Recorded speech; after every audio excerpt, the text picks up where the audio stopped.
Hello friends, मैं धर्माग लेकर के आई हूँ आपके सामने।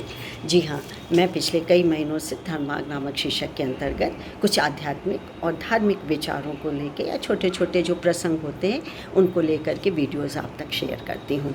तो धर्माग तो नाम ही जैसा बता रहा है कि हम प्राणियों को, मनुष्य को हमेशा धर्म का पालन करना चाहिए। ढेरों हैं, लेकिन उसमें से कुछ भी हम ले लेंगे, आत्मसात करेंगे, उसके अकॉर्डिंगली आचरण करेंगे तो कभी विपत्ति आपत्ति आने पर भी हम डगमगाएंगे नहीं, हम गलत रास्ते का चुनाव नहीं करेंगे, बल्कि उसको सहते हुए सही रास्ते का चुनाव करेंगे।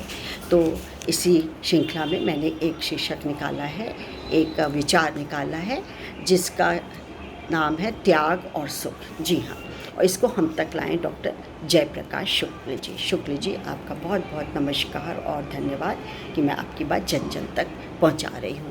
त्याग और सुख क्या है कि हमारे वेद पुराण भी कहते हैं कि आप यदि सक्षम हैं, कुछ कर सकते हैं, तो जो नीडी लोग हैं, जो कि हकदार हैं, उन्हें आप अपना एक हिस्सा, उनकी सहायता, परोपकार, कल्याणकारी कार्य करिए। आत्मा बिल्कुल तृप्त हो जाती, संतोष हो जाए। कभी भूखे को खाना खिला दीजिए, आहा क्या सुख मिलता है। अब त्याग का मतलब ये नहीं कि घर बार छोड़ के, घर गृहस्थी छोड़ के आप निकल गए, सन्यासी बन गए, नहीं।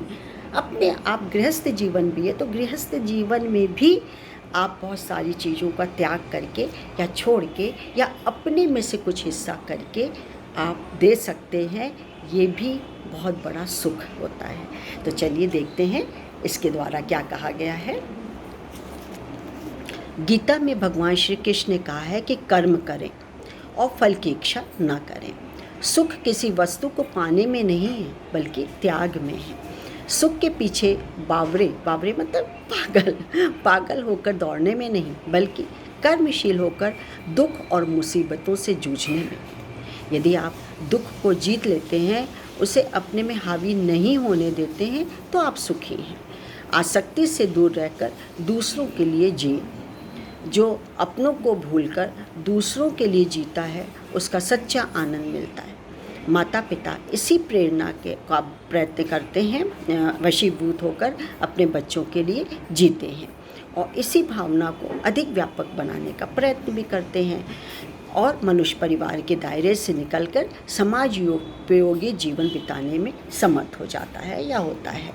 मोह, आर्थिक दृष्टिकोण, स्वार्थ, अर्थ प्रदान नीति मनुष्य को जहाँ एक ओर स्वार्थी, लोभी बनाती है, उसकी वृत्ति को संकुचित करती है, वहीं दूसरी ओर दुख की अनुभूति को भी तेज कर देती है, तीव्र कर देती है।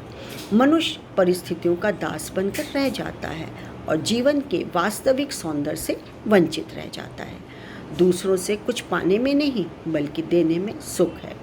किसी भूखे को खाना खिलाकर जो सुख मिलता है, उसके आशीर्वाद से मनुष्य को जो आत्मीय बल मिलता है, वह कुछ कम नहीं होता।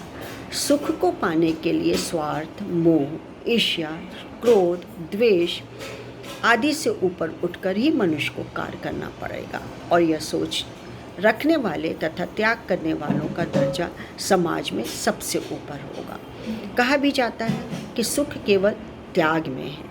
त्यागी पुरुष अपने लिए कुछ भी नहीं करता, वह दूसरों के लिए, समाज के लिए करता है, त्याग करता है।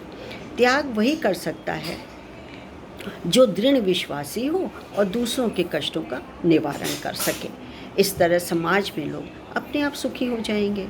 यह सब देखकर जो आनंद की अनुभूति होती है, वही सच्चा सुख है। परहित में ही सच्चा त्याग है, इसी में सच्चा सुख भी है। त्याग से ही परहित चिंतन किया जाता है, अर्थात कहा जाता है या कहा जा सकता है कि त्याग में ही सुख मिलता है, सुख है। किसी न किसी रूप में त्याग के साथ सुख अवश्य छुपा हुआ है। त्याग चाहे छोटा हो या बड़ा, महत्व उसके भाव का है। इससे हमें असीम सुख और शांति प्राप्त होती है। तो ये छोटे छोटे जो प्रसंग होते हैं, वो इतने हमारे लिए उपयोगी हैं कि हमारे अपने physical health and mental health के लिए बहुत लाभदायक होते हैं। तो मैं डॉक्टर मंजू जैन, मेरा आपको नमस्कार। मैं retired associate professor from S N Singh degree college Kanpur. आज के लिए बस इतना ही। Bye, thank you.